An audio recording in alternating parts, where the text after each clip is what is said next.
time, or do you guys have other plans as well? How about putting ads in other papers, other kinds of media, radio, TV, and so forth? Well, we have a number of radio interviews lined up, and we have an interview lined up with a couple of Irish magazines that will hopefully, raise awareness of the paper. We actually, so far, we've been trying to get donations from people all over Europe, and you can go onto the website sovereignindependent.com or .org and donate there, and it gives the people of Europe a chance to donate to something that will, allow them to have their voice in the say on Europe. So far, we have funding for about 250,000 copies, which is quite substantial in a country the size of 4 million people. Yes. So, and what we're doing is aiming towards the swing towns, as we're saying, which is the towns that were close to a little bit on the yes side, and some, came close to a yes vote. So our target audience is the people that did vote yes the last time. And actually, interestingly, in the paper there recently, a couple of days ago, I think last Sunday, there was an article that the government are worried about the people on the yes side, because a poll showed that the yes people are not satisfied with the government's, reasons to vote yes, but the no side seems to be solid. They will not change their mind because they are aware of, what this Lisbon Treaty will mean for everybody in Europe and the Irish people. Yeah, I feel the biggest weakness on the yes side especially is, even if you're in favour of a federal Europe, that the arguments that the yes side are putting forward, they don't stack up. It's not going to help the economy, especially in Ireland. Our corporate tax rate's going to go up because of this.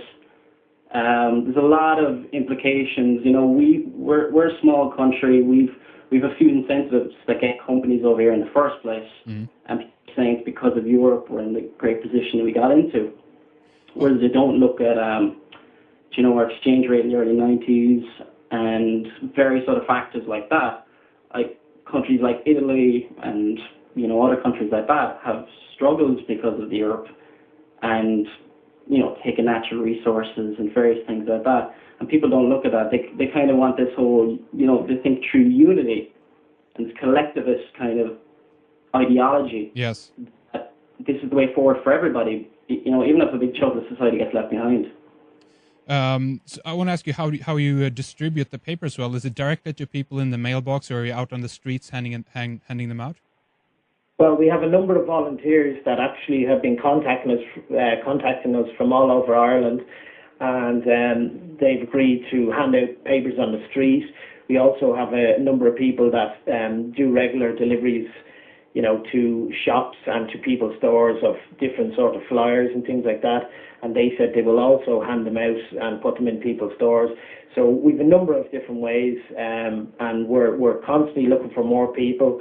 We seem to be gathering a bit of a movement, and we're getting a lot more people every day contacting us by email from all around Ireland, and basically spreading that information and getting awareness out there. Yes, it's actually amazing the response of people. I must thank, if anybody's listening from Ireland, thank you, and if anybody's contributed so far, the amount of people, contributing articles and their time, and, it's been kind of mind-blowing, actually. And if we keep that momentum up, we can achieve absolutely anything. And I think what the thing to do is to realize you have to act now, not 2-3 weeks down the time, when, people could probably be making up their mind right now. Yeah. And, if we miss that opportunity, that window opportunity, it could be gone for a lot of people. So, we're also actually putting out about 80,000 flyers, Hendrik. So we do have people handing out flyers, but our main objective right now is the Sovereign Independent newspaper. And as we said, we're up to 250,000 copies, and we do have, in the paper, we're asking people to donate so that we can put out another run of the paper and hopefully get another 250,000 papers delivered out. So 500,000 papers in a country of 4 million people will be a massive impact. Absolutely. And are you guys worried about the yes side propaganda at all? You're out there on the ground floor, so to speak. Do you see any trails of the yes agenda yet? I personally think people aren't buying it. Well, in certain cases, majority of the cases, some people are and some people aren't. People are kind of, I've been talking to a few people, some people are just out of college, And, you know, you're kind of in that kind of state where you just get out of college and believe everything your professor tells you and, you know, every politician tells you. They're kind of, I can even see them questioning a little bit as well. So I think, you know, yeah, at the start people are going to say yes, but yeah, you have to look where those polls are taken. If they're taken in the city areas, generally people will be more favourable to more united Europe. But you go into country areas where people are a bit more conservative with their values, they don't want this at all. Yeah. You have to see where the polling's taking place, and they're going to try and twist it a bit and tweak the numbers. It's hard to know how they're being polled, but another interesting fact, Henrik, is that there has been a number of protests around Ireland for a number of different reasons, whether it be, you know, cutting of child benefit, the cutting of education. You know, they've dropped teachers, and the farmers have been out and, you know, are very angry around the country for a number of reasons.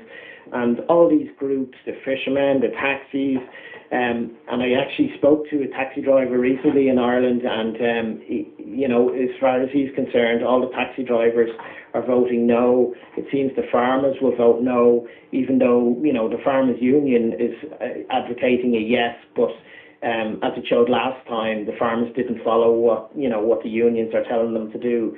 They, as individuals, they go out and vote no. So although the propaganda war is there, and they're kind of trying to tell people that, you know, reasons to vote yes, but again, their reasons are, you know, they're very watered down. They don't really mean anything. It says, you know, we must be at the heart of Europe and for the economy. But, you know, when you really look into it, none of these reasons are solid, and they don't make any sense when you look at the bigger picture. I find it hilarious, actually, when people say the heart of Europe, because we're going to go from 2% of a vote to 0.8% of a vote.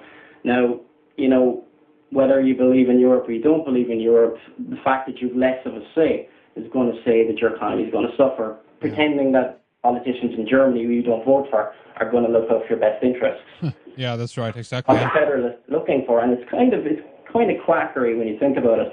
Like, I'm not going to tell a person what to believe, but I'm certainly going to tell them this is the facts, and what you're saying doesn't really stack up. You can believe in, oh, we might need a military or something like that, but look at what it's going to do for you. Yes. This is going to harm your business.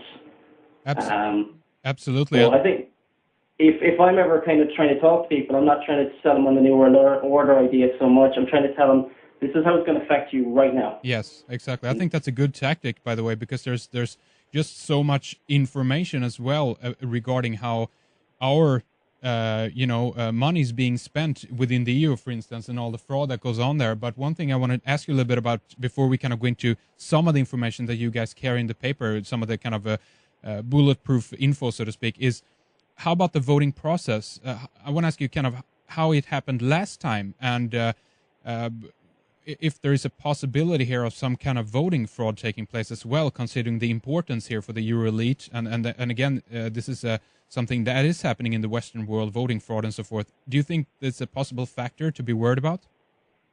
It's definitely something that we are concerned about, Henrik, but there is a political party in Ireland called Sinn Féin, and they tend to go out in force, and they go to all the polling stations, and they really do try and keep an eye on things. Now, you know, obviously voting fraud has happened in the Western world, but the Irish people turned down electronic voting, and they actually had to scrap the idea because of all the times it's been used for fraud. So we still have the written ballot, and there is, there's plenty of people keeping an eye on how things are being run, and watching, ballot stations, making sure that there's not really, extra votes being put into boxes and things like that. So although it is a concern, there is people watching, and I'm sure the government are aware. I think the fact that we've held on to the paper ballot as well I think it makes the possibility of that kind of more remote. Now, it is possible, obviously, but... Do you guys know if there's a specific committee or group at all that is kind of dedicated just to the Lisbon Treaty referendum overall, to just try to make sure that it's being done and handled correctly in Ireland? There's no particular group watching the ballot as such, but even as a member of the public, you can request that you can go in and keep an eye on things. And there is some good people out in Ireland that will donate their time and keep an eye out to make sure things is all above board. All right, guys. How about we dive into some of the info here? Let's say we have someone listening here who is totally, brand new, haven't even heard about the Lisbon Treaty, and like, yeah, well, I don't know